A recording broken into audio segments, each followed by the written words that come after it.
This is Pet Life Radio. Let's talk pets.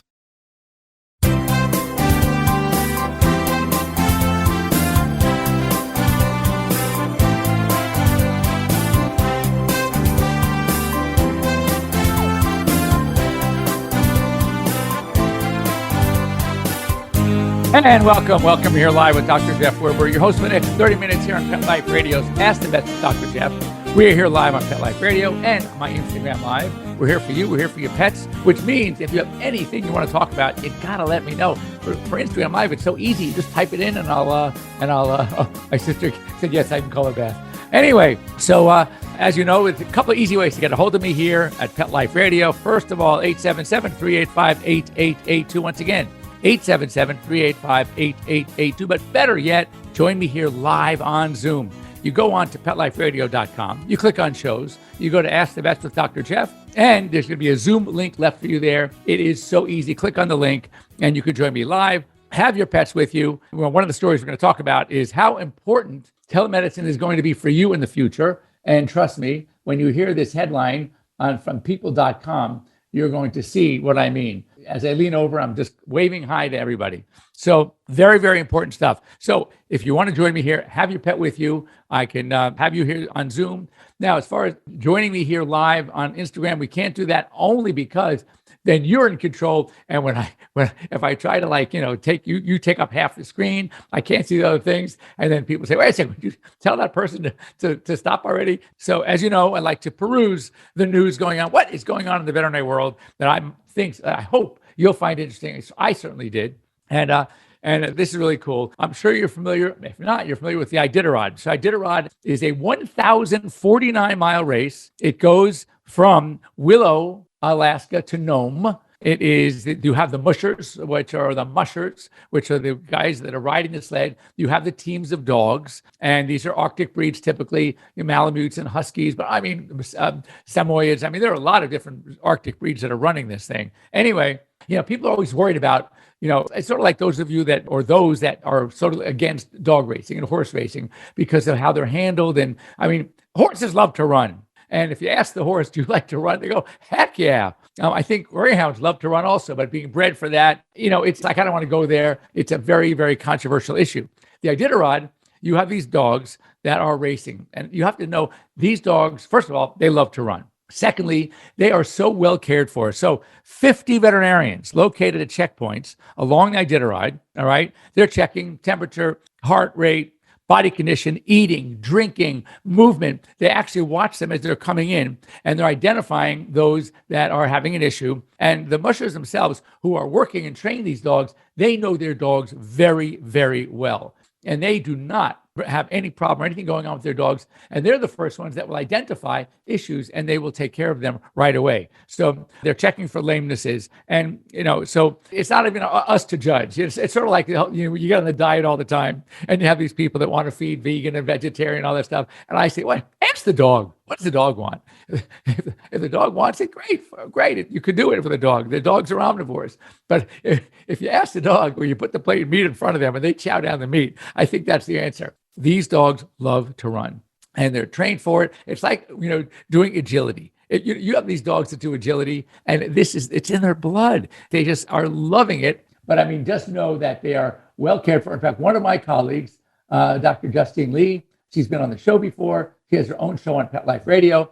We're going to join each other. I'm going to be a guest on her show. She's going to be a guest on my show coming up soon. She actually worked the Iditarod once, and she says it's absolutely amazing. And these dogs are amazing, and they are in great shape. Anyway, we reported on this before. This is going back to early January, late December, and it's very, very, very sad. And again, with the good stuff, unfortunately, there is going to be some bad stuff. We talked about the manatee, and the manatees were starving because the seagrass, they're beds of seagrass, kind of like a seaweed that they feed on. And they've tried to supplement the seagrass with other things like lettuce, other fibrous vegetables and things, because they're totally herbivores. So the manatees are the gentle giants of the sea. And really, the stories are really hanging on by, as a species in Florida, hanging on by a thread because of the depleted seagrass beds. And they're really gone through a lot of depletion, and the experts' inability to get them to adapt to another type of food. They are literally starving to death. On necropsies, uncovered evidence of there were over 350 manatees that have passed away, died in the area, in the Florida waters. And over 90%, the problem was starvation. So very, very sad. And what's terrible is this is 2 months, January, February. So it's a horrendous situation. It's amazing that they've not figured out a way to grow the seagrass as seagrass, because they're not adapting to other types of vegetables, leafy vegetables. They've tried. So get the seagrass, grow it somewhere in a lab somewhere, and then dump it in the seas. But whatever, maybe it's obviously easier said than done, but that's a very sad story. Here's another one. I wish I had better news to share with you. So we kind of suspected this is going to happen, but it's happening. Nationwide, animal shelters are again overcrowded and, of course, understaffed, as with the veterinary profession. And that's going to lead to another story in a little bit. So the number of dogs and cats in U.S. shelters is higher than usual. Staff shortages and a slowdown in adoption rates. What's happening? Well, we thought that people, when they got back to work, which is happening finally, that they would be bringing their dogs back to the shelter. That hasn't happened, which is great. However, with the new animals coming in, being understaffed, not being able to access, now that people are going back to work, there are fewer coming in to adopt. So very sad. Today, for example, I'm doing a vaccine clinic at one of the Wags and Walks, one of the rescues I work for here in West Los Angeles, and we're doing a vaccine clinic. And they're starting to fill up again. And I mean, I did one with the lepto threat. By the way, the whole lepto threat seems to be under control, which is great. But way back, I did a vaccine clinic for them for lepto and influenza. And I'm telling you, their runs and cages were practically empty. Now, unfortunately, they're full up again. So that's really sad. So what can you do to help? And that's what, I guess the point of this is, what can we do as pet lovers, pet parents to help? And obviously, we can foster, we can adopt. I have 5 right now, and they're all adopted. Well, 2 are rehomes, 3 are adoptions. Volunteer, donate. They'd love to get some more money. Or, this is a good one. When you find a stray dog, typically what we do is, you might try, hopefully you do try, take it into your vet, have them scanned, hopefully they have a microchip. That's how I got one of my dogs. It did have a microchip, and I found out it didn't belong to somebody. It was being fostered because it's part of a rescue, and a Chinese rescue. In fact, maybe that's the one, Jojo Lee's. That's what I'm going to bring on. You have to see this dog. She is the sweetest thing ever. So what's happening is these dogs, when they go to a shelter, their chance of getting adopted are not great. And they keep them, unless it's a no-kill shelter, they keep them for a certain amount of time. And then they, unfortunately, if no one's interested, they have to say goodbye, which is a sad thing. So don't take them to the shelter. Do whatever you can to avoid taking them to the shelter. Do your own homework, put signs up. If you can find somebody that would take care of it for you, or just, keep it for a couple of days, whatever it is, that would help as well, because hopefully we'll either get an owner, or you can, sort of initiate a rehoming by just talking to people in your neighborhood, talking to people around you, and see, is there a way I can find a home for this dog? And that's exactly how we have Georgie right now. So this is also, third sad story. Well, it's kind of sad. There's a warm part to it, that a lot of the Ukrainian refugees that are escaping, they are leaving their belongings behind so they can take their pets. And I actually heard a woman speak a couple of days ago whose family had successfully, mom made it to Poland, which is where her sister lives. Dad made it to Germany. And she said when they're leaving town, first of all, she sees so many people going up, walking in their car with their pets. They will not. It's almost like these, when there are disasters and you see people saying, I'm not going. If I can't take my pet with me to the shelter, I'm not going. I'm staying right here. And that's exactly what's happening. So again, it's something that's sad that they're even having to go through this right now, but it's heartwarming to know that for whatever they have, their pets are the most important thing to them. With their families, the pets are part of the family. So that's really nice. And this is a good story. Remember last week we talked about the dental offices, and they were having dogs coming in, and then some people complained because of the sanitary things, or because they're afraid they were going to be dangerous and get bitten. We know the benefits to having animals with us. We know what it does for us. So now, this was a great story. So therapy dogs that may ease pain and anxiety in emergency rooms, regular emergency rooms, not dental. Adults reported greater reductions in pain and anxiety after spending just 10 minutes with a therapy dog, as compared to those who did not spend any time with a therapy dog before their visit. And again, as we know from my friend Marty Becker's book, Healing Power of Pets, the amazing effect that pets have on us as far as our own health, whether it is lowering blood pressure, lowering cholesterol, for kids being raised with dogs, they do better in school. They score better on IQ tests. I mean, think about it. So, and it gives the kids responsibility and they participate. I look at, I have two of my grandkids. It would not surprise me one bit if they ultimately become veterinarians. I mean, I know it's tough, and then I know how many people, when I tell people that I'm a veterinarian, and they go, "Oh my God, I want to be a veterinarian." Everybody wants to be a veterinarian, but unfortunately, it's not that easy. So it doesn't happen as often as we like. Anyway, we're gonna take a quick break. I am going to get Georgie because you have to see this dog. And so for those of you on Instagram, I know they're going to be doing some commercials on Pet Life Radio, but I'm going to be gone for just a second. To not go away because you're going to see how Georgie, she is so darn cute. And I'll tell you the whole story about her. It was amazing when we come back. So don't go away. We're back after these messages. I'm going to go grab one of my 5 dogs so you can meet her. And we will be back in a few minutes. Take a bite out of your competition. Advertise your business with an ad in Pet Life Radio podcasts and radio shows. There is no other pet-related media that is as large and reaches more pet parents and pet lovers than Pet Life Radio. With over 7 million monthly listeners, Pet Life Radio podcasts are available on all major podcast platforms, and our live radio stream goes out to over 250 million subscribers on iHeartRadio, Odyssey, TuneIn, Stitcher, and other streaming apps. For more information on how you can advertise on the #1 pet podcast and radio network, visit PetLifeRadio.com/advertise today. Let's talk pets. Let's talk pets On Pet Life Radio. Pet Life Radio. PetLifeRadio.com.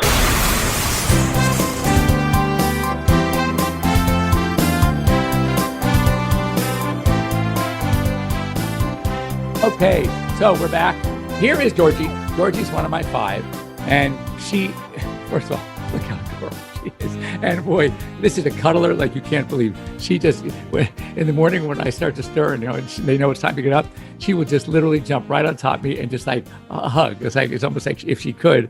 She's adorable. So all of a sudden we get a call one night from a friend who is saying they have a dog in her front yard and they can't get near it. She is trying to bite.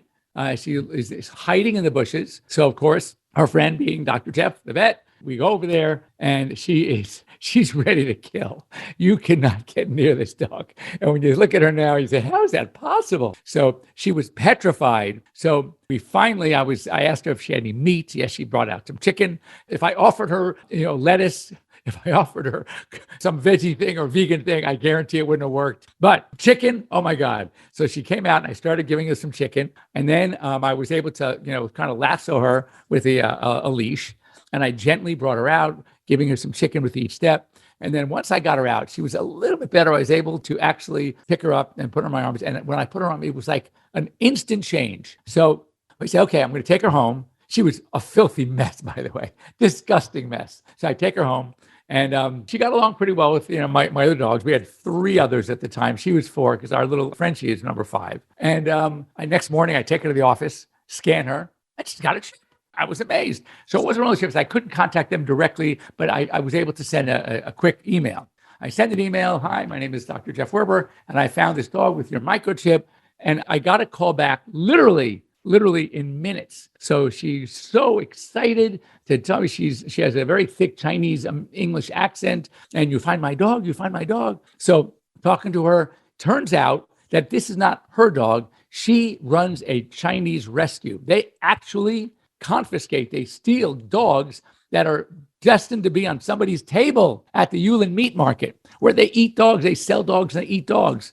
And so she gets them. She has a team there. They get the dogs, and then they ship them to her here in the U.S. So she was one of many. She was actually rescued with her sister and a brother, and they all came here. She went to the foster, one of their fosters that she's used a lot before, and somehow this little monster got away from her foster And she was gone for 29 days, running the streets of Los Angeles. Can you imagine? And there were sightings of her crossing Sunset Boulevard. That's dangerous. Being chased by coyotes, almost being hit by cars. And no one could catch her. Nobody could catch her. So it was so sad. So after hearing the story and all that's going to happen was she's going to go back to another foster, or hopefully not the same one. So I called my wife. I said, wait a second. This is not somebody's dog. It's a rescue. And she was being in a foster. She got away, told the whole story, 29 days, Los Angeles. And she says, don't you dare give this dog back to that lady. So we didn't. And we took her home, cleaned her up. And I've got to tell you, she is heaven. So it's great. And so it also turns out one of my friends and neighbors, they live like 3 blocks away, has her sister, that's Peanut. And then we find out the brother is in Los Angeles also. We got together one day, all 3 of them. Oh my God, it was so cute. So this is one of my cute dogs. Somebody wanted to, Jojo Leeds wanted to see my cute dogs. How cute. And she gets along great with them. And she's the only girl. She is so gentle. Like when my dogs, like you put the food down and they like attack it in 2 seconds. She sits there and she waits. And I literally have to call her over to the food. It's almost like she's afraid to eat right away. But once she is eating, if one of the other dogs come near her, she'll let him have it. She's not taking crap from anybody. So anyway, so she's Georgie, and we adore her. And so it's a lot of fun having her. So, okay, Georgie, you can go run. You can sit and play. All right. So back to some stories. This is interesting. Being a Frenchie dad and working with many, many, many French bulldogs and English bulldogs, this story came out, which not surprising to me, but it is. Bulldogs have been bred so closely that they can no longer give birth naturally. We know that. I do a lot of C-sections. I did one 2 weeks ago. Though I also have a picture of me with 8 French bulldog pups, okay, and all naturally born, which is maybe because they were such a big litter, they were a little smaller, but all naturally born, and they, oh my God, so cute. But they suffer from a lot of health problems. There's a professor at UC Davis, and they are very concerned about the amount of problems that we're seeing in these breeds, and also a geneticist at UC Davis who feels that it may be impossible to selectively breed some of these health problems out and yet still have a pure breed dog. In other words, they fear the only way to breed them out is through crossing with some other like dogs that don't have those problems and getting some of the better genes or different genes in there. Interestingly, a judge in Norway recently banned the breeding of bulldogs, unless, of course, it's for the purpose of expanding genetic diversity and making the breed healthier. So that is, it's a bold move, that's for darn sure. But, maybe someone's got to do it. I do, as many of you know, I do a lot of Frenchies. I do the nasal surgery. I do the soft palates, the tonsils. We do for the brachycephalic syndrome, where they have all these breathing issues. So I can see where they're coming from. To ban a breeding, I don't know. Look, hey, we did it to Persian cats. The reason why their faces are so smushed and is because that's what they were bred for. Those traits were what people wanted. So who's to blame for creating that monster Persian cat that can barely breathe? We are. It's the same thing with what's going on with the bulldogs. So, and what I want to tell you about, now I have Georgie hair in me. So, recent article in people.com, and this is something to discuss, and kind of a serious bummer problem. Predicted that at the current pace, by the year 2030, 75 million, catch that, 75 million pets will not have access to vet care. And it's really bad. So what's happening is, just if you look at the numbers now, between all the veterinary schools, there are, 2 of them are new, so we don't know much about. Those are in Arizona. There's Midwestern University and University of Arizona. Just recently started vets. So I think the first graduating class might be this year for Midwestern.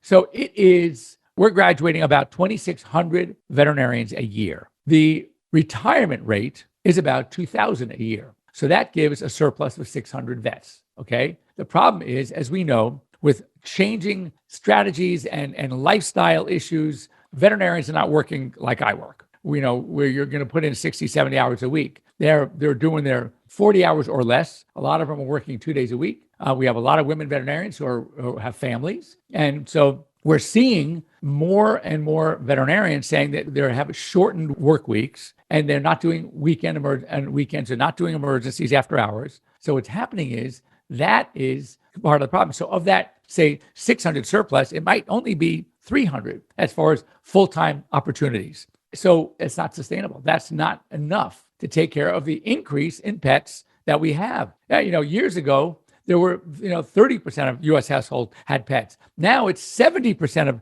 U.S. households have pets. So there are more pets, which is great. So we just don't have the veterinarians or the veterinary staff to keep up with the demand. And that is a problem. So that's why one of the things that I talk about, and one of my motivations to sort of spearhead and start AirVet, just telemedicine. And we are seeing a lot of, it's sad that I work with a lot of the other telemedicine companies out there, and we're all seeing the same thing. Clients, pet parents, you love telemedicine. And I get so many people use it, but I'm not so sure. We're finding out the veterinarians are afraid to implement it. I don't know why. I think they're afraid that by someone going online, they're going to lose their business. It's like that retailer. If they're going to shop using Amazon online, then they're not going into the brick and mortar anymore. And I think that might be the issue. What they don't understand is when it comes to medicine, there are a lot of things that we can do to educate, to help, to inform, to guide, but we can't treat. For some things, you need those blood tests, you need the x-rays, and you need the teeth cleaned. You need those injections. So you're going to go in. So, I'm saying, guys, right now, the average person sees their veterinarian only 1.6 times a year. 1.6. Now, I know for those of you listening, you go, are you kidding? I see Werber 1.6 times a week, but that's not the norm. So unfortunately, it's not the norm. So what I'm saying is that using telemedicine and giving more potential touch points between pet parent and virtual doc, then they're going to realize the importance, and they're going to see their vets even more. And trying to convince veterinarians of that has not been an easy task. But what happens to the 75 million people that I'm not going to have access to seeing their vet? That's where telemedicine comes in. So we are doing a big push trying to bring telemedicine directly to the consumer. So if the veterinarians aren't going to adopt it, and if your vets out there are not going to adopt it, you need to talk to them, because it's something that's only going to help their relationship with their own clients. And that's what's going to make it better for the pets. That's what's going to make it better for you, to know that you have that comfort knowing that you have access to care 24/7 without having to run to an emergency clinic where you're going to spend a fortune. And one thing I've realized from the 3,600 plus virtual visits that I've done and conducted with pet parents, many of which I don't even know, they're all parts of the country, very few, 5%, maybe 10, truly needed emergency care. Most of them didn't. They just needed some advice. They needed some guidance. They needed some suggestions. And they needed to be told with comfort, don't worry, wait to see your vet tomorrow or the next day. It's not an emergency. You don't have to spend $1,000. You can take care of this for way less by seeing your own veterinarian. And what we do is we make sure they get to their veterinarian, because we can right now with the VCPR, the veterinary client patient relationship that is so strict, we can't even diagnose. I can't tell you what's going on with your pet. The best I can do is say, you know what? I had a patient a couple of weeks ago or last week or yesterday that had the exact same symptoms. And this is what it turned out to be. And this is what I recommended to them. I can't recommend it to you. So we can get this information across to you. But the answer is we need to get everybody more active when it comes to telemedicine, get them used to it, and speak to veterinarians about it. I wish veterinarians weren't so close-minded sometimes. They're so afraid that they're going to lose business. And I'm trying to tell them, no, doc, you're going to be busier, which right now they don't want. And the emergency clinics, by the way, they don't want those cases of not emergencies, because the ones that are really emergencies, that are sitting in a car in a parking lot and waiting for literally hours to be seen, hours, they don't want that. They want to help the ones that really need help now and not be bombarded with cases where it wasn't an emergency, where they could have waited. They see your doc tomorrow. One of the ones we work with is Compassion First. It's a national chain of emergency clinics. They love us because they know that we are sifting through the cases that don't really need to be seen by them and letting them work on the cases that really do need emergency care. So animals aren't dying in a car waiting to be seen, which unfortunately, sadly, has been happening. So anyway, with that, hats off to Utah. Utah State University is starting a new veterinary school, a 4-year veterinary college. They're going to have the classes until they start, and until they build and develop a teaching hospital. They're going to be farming, which many schools do now. There are 4th-year students out to specialty clinics around the area, to regular hospitals, to learn some of the hands-on stuff that's necessary to get into practice. And of course, these students are probably going to want to do an internship anyway, which I recommend. So now we're going to have 31 schools in the country, which is better than the 24 back when I was applying. And interestingly, now, because there are more schools, students can when I was applying to school, there was only one school I can apply to. I was a California resident, and we had our own vet school, UC Davis at the time. We didn't have Western, it was just Davis. And if you were coming from a state that had a veterinary school, you couldn't apply to any other state schools, which is all of them. The only one that was a purely not state, there were some private ones there, like Cornell, like Purdue, like University of Pennsylvania, but their vet schools and their land were state land. And therefore they were able to prohibit them from accepting students from other states with vet schools. The only one that was purely private at the time was Tufts, and they could. In fact, I did get an interview opportunity for Tufts, but the same year I was going, something like a week before my scheduled interview with Tufts, it was a brand new school, just kind of open, I got into Davis. So, why would I say no to the number one vet school in the country? So Davis it was, and I'm thrilled that I got in. Anyway, anything else that you want, you can always get a hold of me anytime. Pet Life Radio, Dr. Jeff at PetLifeRadio.com. You can get me at Jeff@airvet.com. You can get me on Instagram. Send me a private message, personal message. I will be happy to speak with you. We can either text, chat, or of course, any of you should download AirVet. You could put in, if you're not one of my clients, to put in Jeff's, JEFF''S, and then it'll autofill Jeff's telehospital, and then allow for microphone, camera, and all that, and then register your dog or your pets, and then you'll have access. You can request an appointment. Doesn't mean an appointment at Value Vet. It means a virtual appointment with me, so we can talk it's all video chat. So make sure when we do set it up, or when you set it up, and when you're going to initiate a call, appointment request, have your pet with you. If you have an emergency, you're going to choose the option that says start a video call.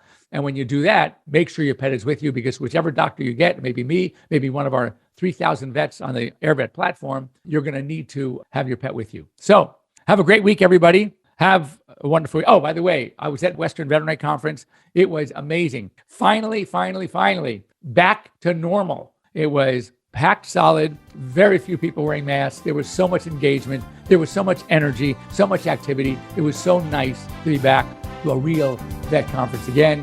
And I'm hoping that others now will soon follow suit and kind of get back to norm. The booths were magnificent. It was really just a phenomenal conference. So again, I look forward to hearing from you. If you have anything you want me to talk about, I'm going to answer a question when we say goodbye here to our Pet Life Radio. Stay on, everybody, because we're going to answer a few questions about neutering, about the fight collar. So I've already seen them come up. So see you next week. Pet Life Radio. Remember, always get a hold of me if you'd like me to discuss anything in a future show. Please send me a note to drjeff@PetLifeRadio.com. All right, wonderful week, and we'll see you next week. Bye. Let's Talk Pets, every week on demand, only on PetLifeRadio.com.